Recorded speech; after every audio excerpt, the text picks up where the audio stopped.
Thanks. I just wanted you to know I'm here, but I'm happy to go, and I'm happy to go.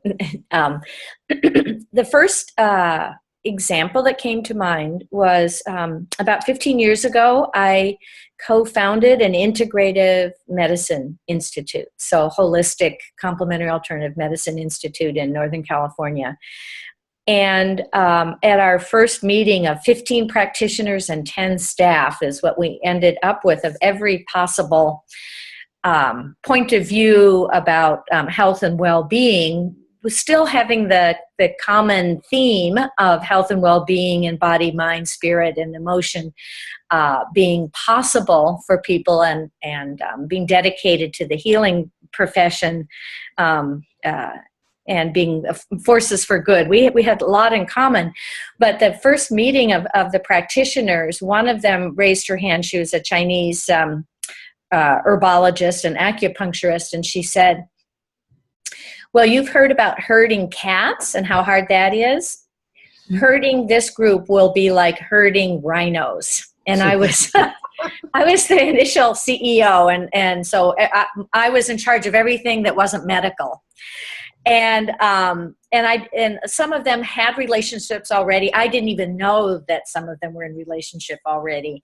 So they even though they were either native speakers of English or bilingual, they did not, at the time we started, respect each other's professions. Acupuncture and Atlas orthogonal, chiropractic and psychology, Native American, shamanism, and spirituality as a healing mode.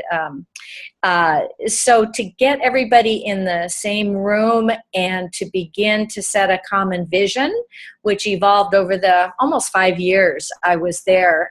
So it was a startup, and it was people's livelihoods that were at stake. These practitioners left their own individual practices because they believed that together we could be stronger, we could offer more health, healing, and hope to a broader population of people. And so the relationships did get better over time. And I just felt like everything I had done in my professional life, my personal life, including, the unraveling a marital relationship and doing that as copacetically and humanely as possible.